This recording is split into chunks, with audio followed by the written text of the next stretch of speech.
Robert made the right choice. His cardiologist in Bangkok confirmed it. The numbers confirmed it. His still-beating heart confirmed it. 3 blocked arteries. Emergency surgery. Perfect recovery. He's alive because he left Seattle. But alive isn't the same as whole. 2 years ago, Robert had a heart attack during a Tuesday morning meeting. Today, he's healthier than he's been in a decade. He's also more alone than he's ever been in his life. This is the story of a man who chose his heart over his home, and the unbearable cost that came with surviving. If you're drawn to decisions that don't have easy answers, choices that look right on paper but feel complicated in practice, subscribe now. These stories go deeper than simple success. Robert Turner was born in Seattle. Not just born there, rooted there, 52 years in the same city, the same neighborhoods, the same rain-soaked streets that felt like home in a way nothing else ever could. Every Sunday for 26 years, Robert had dinner at his parents' house in Ballard, the same house he grew up in, the same kitchen table where he did his homework in middle school. His mother, Eleanor, made pot roast every single Sunday. He'd walk in, smell it from the driveway, and something in his chest would settle. His father, James, would have the Seahawks game on. They'd argue about the play calls. They'd been having the same arguments since Robert was 12. Every Thursday, Robert met his best friend Mike at the Pine Box on Capitol Hill. They'd been doing this since 1998. Mike had been his college roommate, best man at his wedding, the guy who helped him move after his divorce, the friend who knew him when he still had hair and terrible taste in music. They didn't always talk about important things. Most weeks it was darts, beer, sports, complaints about work. But that was the point. Mike knew Robert's full story. Every chapter, every failure, every small victory that no one else would understand. Robert was a mechanical engineer at Cascade Systems. 18 years with the same company. It wasn't glamorous. His salary was $89,000, comfortable but not impressive. He wasn't passionate about the work anymore, if he ever had been. But his colleagues were friends. Real ones. Karen in accounting knew his coffee order and would bring him one when she made her afternoon run. Tom in product development coached Little League with him for 3 seasons. These weren't just co-workers. They were the people who asked how his dad's hip surgery went, who brought him soup when he had the flu, who knew that his divorce 5 years earlier had been hard and gave him space when he needed it.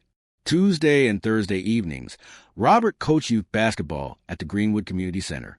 He'd been doing it for 7 years. Some of the kids he coached were now in high school. They still waved when they saw him at the grocery store. The parents knew him, trusted him. He was Coach Rob. His neighborhood was Greenwood, a quiet part of North Seattle where people knew each other's names. He'd lived in the same apartment building for 11 years. He knew Mrs. Chun in 3. He always needed help with her groceries. He knew the barista at Pike Grind started making his Americano medium 1 sugar the moment she saw him walk in. He knew which corner of Woodland Park had the best view at sunset. This was Robert's life. Not extraordinary, not particularly ambitious, but it was his. And more importantly, he was known here. Not famous, not special, just known. People understood who he was without explanation. He didn't have to tell his story because these people had watched him live it. After his divorce, Robert had settled into a quiet rhythm. Work, friends, family, basketball, Sunday dinners, Thursday darts. It wasn't the life he'd imagined at 25, but at 52 it felt like enough. More than enough. The heart attack happened during a Tuesday morning meeting. Robert was presenting quarterly engineering updates. Slide 7. Stress analysis on a new joint design. The chest pain started as pressure, like someone had placed a weight on his sternum. He thought it was heartburn. He had coffee on an empty stomach, but then the pressure became pain, radiating down his left arm. His vision started tunneling. Tom from product development caught him before he hit the ground. Karen was already on the phone with 911. The ambulance arrived in 8 minutes. Swedish Medical Center. Our doctors ran an EKG immediately. The results were unambiguous. Dr. Sarah Mitchell was the cardiologist on call. She didn't sugarcoat it. You had a myocardial infarction. 3 of your coronary arteries are significantly blocked. You need surgery. Soon. If we don't address this, you'll have another event, probably within weeks, and you might not survive the next one. Robert spent that night researching everything. Coronary artery bypass grafting, triple bypass surgery, recovery time, 6 to 12 weeks, success rate, high if done properly. Then he looked at the cost estimate the hospital billing department had left on his bedside table. $183,400. Total estimated cost. His health insurance through Cascade Systems was decent, but it was a high deductible plan. He'd pay $8,000 out of pocket before coverage started, then 20% co-insurance on everything after. Robert ran the numbers 17 times. He kept hoping the math would change. It didn't. $8,000 deductible, plus 20% of $175,400. $35,080 in co-insurance. Total out of pocket, $43,080. Plus his deductible had already been partially used earlier that year for some tests. Real number, $47,200. His entire savings account, $51,300. Everything he'd managed to save after the divorce. Everything he'd put away for emergencies, retirement, the future. The surgery would consume 92% of it. This is the part people don't talk about. The part where American healthcare becomes a hostage negotiation. Your money or your life. His parents offered to help. They had $12,000 they could loan him. Robert refused. They were 76 years old, living on Social Security and a small pension. He couldn't take their safety net. His company's HR department was sympathetic, but limited. They could set up a payment plan with the hospital. $890 per month for 5 years, on top of his rent, car payment, daily expenses. His monthly budget was already tight at $89,000 annual salary. That's when Robert started Googling things he never imagined he'd Google. Heart surgery costs in other countries. Medical tourism safety. Bypass surgery Thailand. What he found felt impossible. Bumrungrad International Hospital in Bangkok. JCI accredited. The same international standards as American hospitals.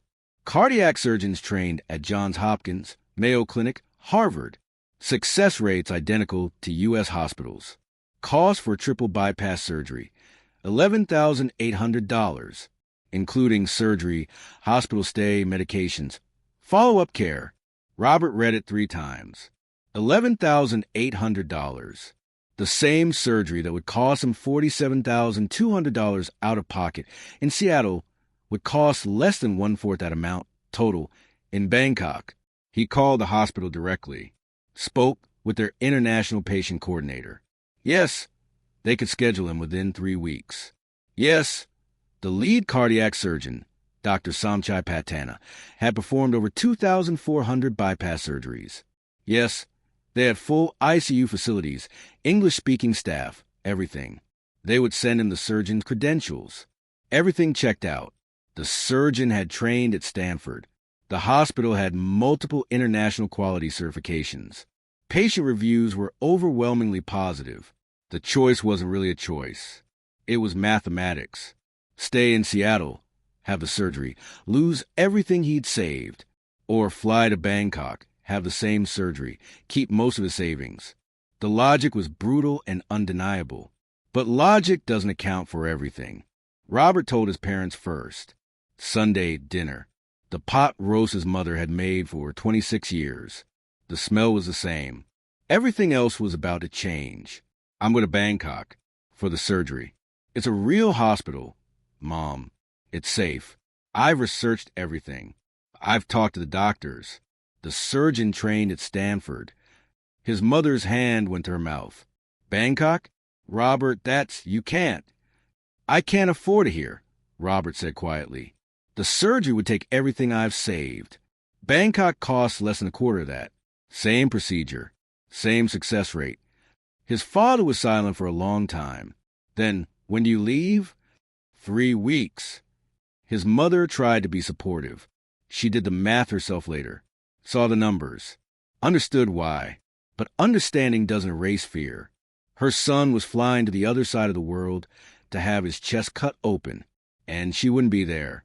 Telling Mike was harder. 24 years of friendship, hundreds of Thursday nights in this exact spot. "You're serious," Mike said. "I'm serious." When? "I fly out in 19 days.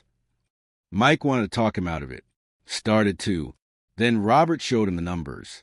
$47,200 versus $11,800. Mike stared at the paper for a long time. "This is so fucked up," he finally said. "Yeah. When you come back." "For weeks after surgery. For recovery." "Rob, you're coming back, right?" "I don't know, man. I honestly don't know." At work, he told him he needed extended medical leave. He didn't explain where he was going for surgery, just that he'd be gone for 6 to 8 weeks. Karen brought him a card everyone had signed. Tom gave him a mariner's cap. "For when you're back." Packing up his desk felt more permanent than it should have. The hardest goodbye was the basketball team. 12 kids who trusted him, parents who relied on him. He told them he'd be back in 8 weeks. But 8 weeks can be a lifetime in a 10-year-old's world. The night before his flight, Robert walked through his neighborhood, said goodbye to places, not just people. The barista at Pike Grind gave him his Americano free. "You come back and tell us about it, okay?" "I will," Robert said. He couldn't sleep that night, not from anxiety about the surgery, but from the growing feeling that he was leaving something behind he might not find again. The flight from Seattle to Bangkok is 15 hours. Robert had 15 hours to second-guess everything. He didn't. The math was too clear. What he did think about, what he couldn't stop thinking about, was how strange it felt to be flying toward open-heart surgery without anyone he loved beside him. Bangkok hit him like a wall of heat and sound. 92 degrees. Humid. Everything smelled different. The airport was massive, modern. Signs in Thai script he couldn't read. The taxi ride to the hospital took 40 minutes through traffic that made Seattle look calm. Motorcycles weaving between cars. Street vendors selling food he didn't recognize.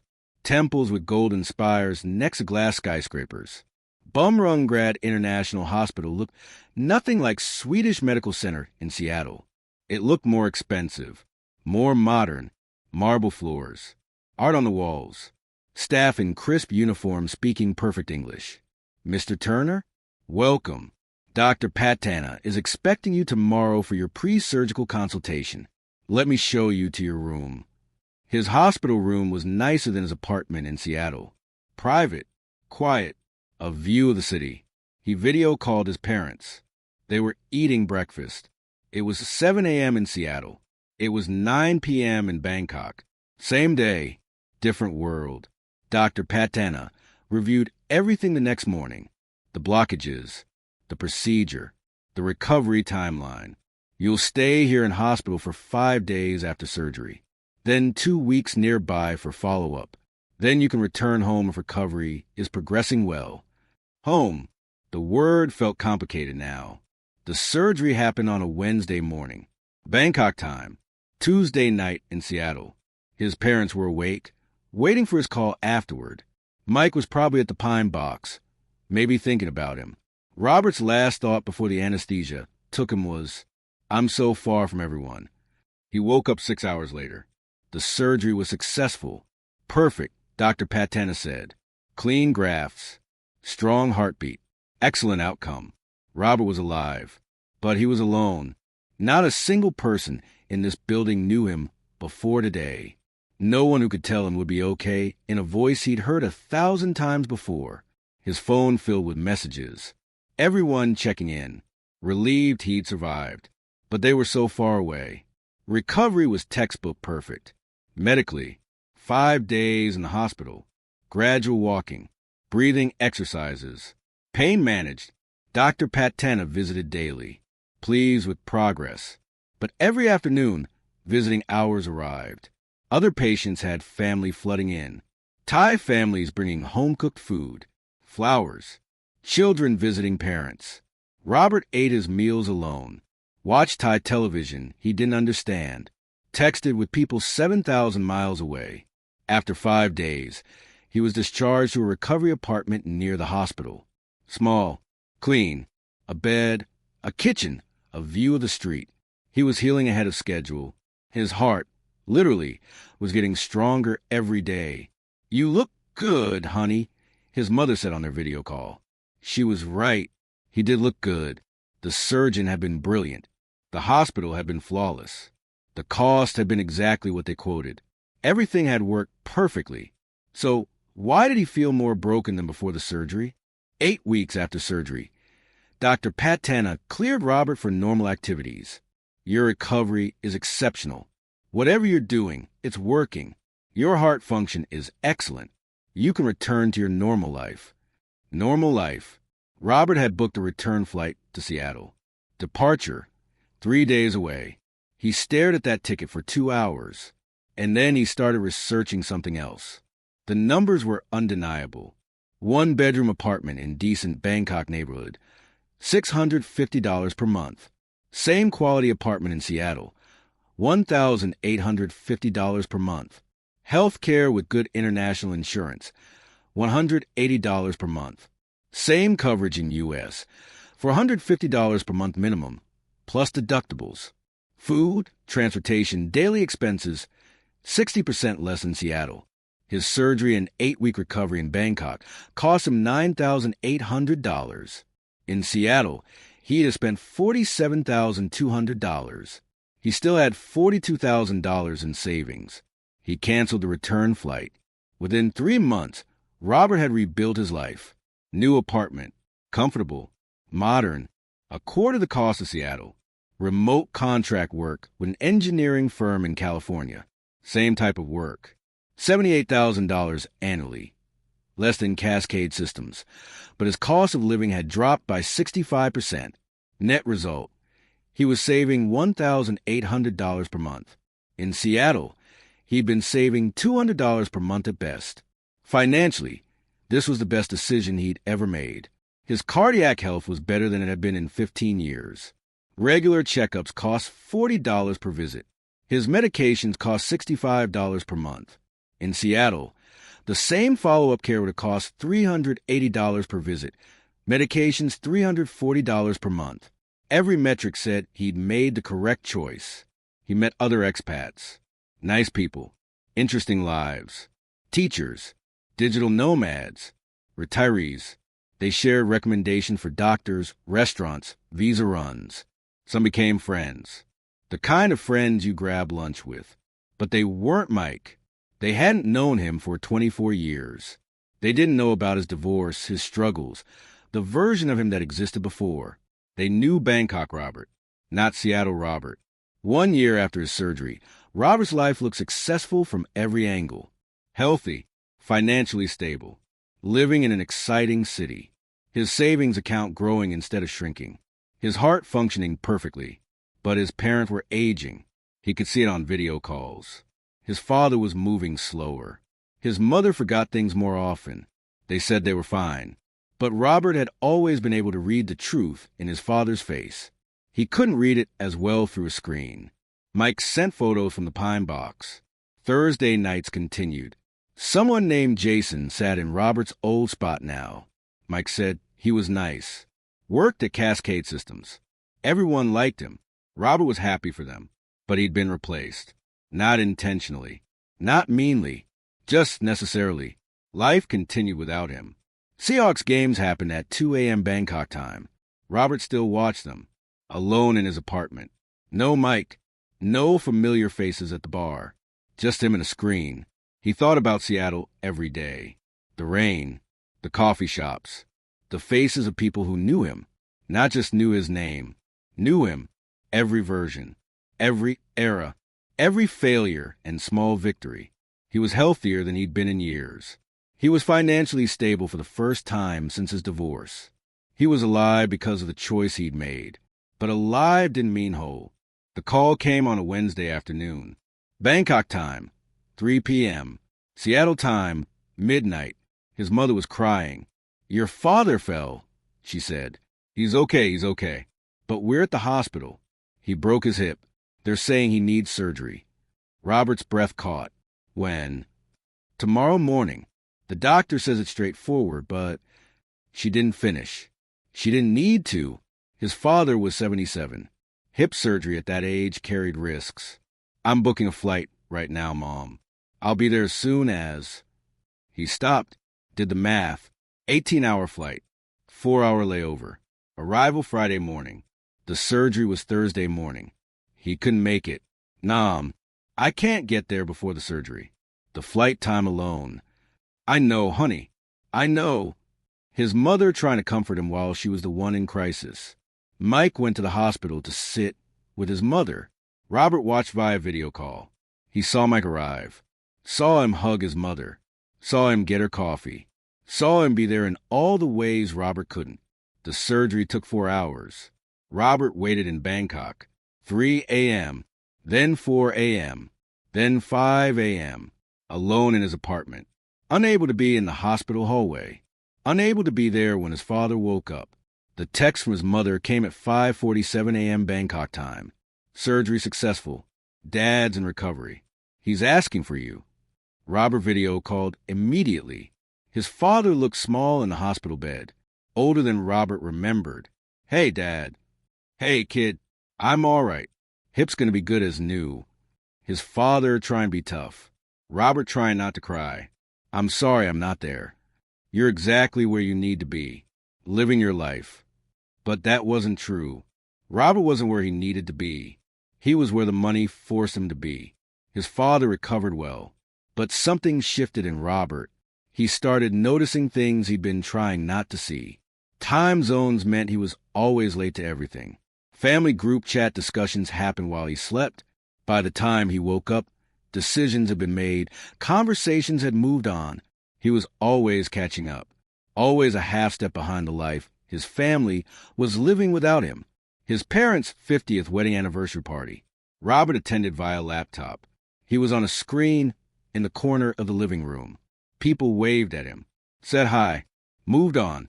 He watched his family celebrate without him being part of it. The photos his aunt posted later. Wish Robert could have been here. Past tense. As if he couldn't have been. But he could have been if he'd stayed in Seattle.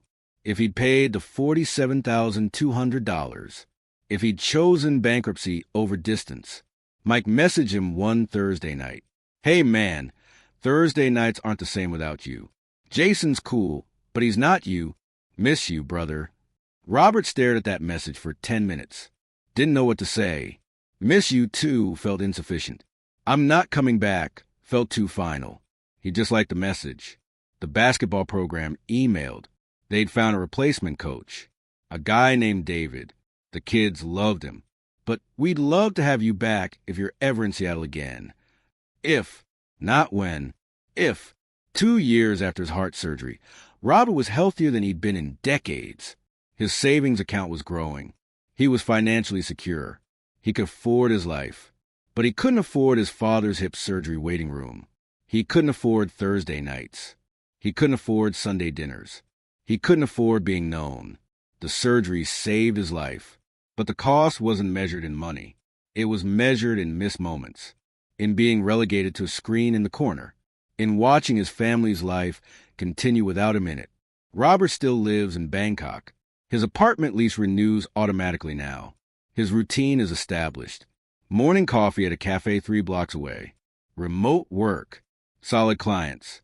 Steady income. Evening walks along Succumbit. Gym 3 times a week. Saturday morning language lessons. His Thai is getting better. His heart is perfect. Dr. Siraporn says he's healthier than most 50-year-olds she sees. The surgery was a complete success. His savings account has $68,400, more than he's ever had in his life. He's on track to retire comfortably, maybe even early. He has friends, real ones in the way that expats become friends. David from New York, Linda from Australia, Javier from Spain. They meet for dinners, share recommendations, help each other navigate Thai bureaucracy. They're good people, but they don't know Seattle Robert. They know the version that arrived already formed. He video calls his parents every Sunday, 9 p.m. Bangkok time, 6 a.m. Seattle time. They've learned to coordinate around the time difference. His mother makes coffee. His father's hip has healed. They talk about weather, health, small news, but they're not having the conversations they used to have. The ones at dinner tables where comfortable silence means something, where you don't have to explain context because you're living the same life. These are maintenance calls. Loving, but different. Mike sends updates. Seattle News Robert would have known if he'd stayed. The neighborhood is changing. People are moving. Mrs. Chun and 3B passed away. The basketball team won their league. David, the new coach, did a great job. Robert responds with enthusiasm, asks follow-up questions. But he's reading about a place he used to live, not a place he lives in. Holidays are the hardest. Bangkok doesn't do Christmas the same way. It's their decorations in malls, Santa hats on street vendors. But it's not his Christmas. He watches his family celebrate via video. His sister's kids opening presents. His mother's famous cinnamon rolls. Everyone together. Him in a square on a laptop screen. After the call ends, Bangkok is quiet. Just another Thursday night here. Not Christmas Eve. He's learned to cope. His Thai language skills have improved. He can have real conversations now. There are restaurants where the staff recognize him. A gym where the trainer knows his workout routine. Small pockets of familiarity. But it's not the same as being known. The restaurant owner knows he orders pad thai, no peanuts. She doesn't know about his divorce, his father's hip surgery, the 26 years of Sunday dinners. He's learned to be alone in a full city. Bangkok has 12 million people. He's surrounded by humanity every day. And more alone than he was in his Seattle apartment. This is his life now. Not bad, not tragic, just quieter than he thought survival would sound. Robert Turner made the right choice. The cardiologist in Bangkok said so. The bank account proves it. His still-beating heart confirms it every day. $180,000 for surgery in America. $11,800 for identical surgery in Bangkok. The math wasn't complicated. He saved his financial future. He saved his literal heart. But he lost something you can't itemize on a hospital bill. The cost wasn't in dollars. It was in distance. In watching his father recover via video instead of in the hospital room. In being a voice on a phone instead of a presence at Thanksgiving. In having friends who know Bangkok Robert but never knew Seattle Robert. He doesn't regret his choice. He'd make it again. Because the alternative was bankruptcy or death. But that doesn't mean it didn't cost him something. Some choices are right even when they don't feel like victories. Robert made the decision that made sense. For his health, for his money, for his future. But sense and satisfaction aren't the same thing. The hardest part wasn't the surgery. It wasn't even choosing to stay in Bangkok. It was learning to live with what came after. Robert is alive because he left everything behind. He just didn't know that everything would include the people who made being alive meaningful. Not regret, just reality. Not every bold decision leads to celebration. Some lead to survival, at a cost you can't calculate in advance. Robert made the only choice that made sense. If stories like this, complicated, honest, without easy answers, speak to you, subscribe now, and share this with someone navigating their own impossible choice.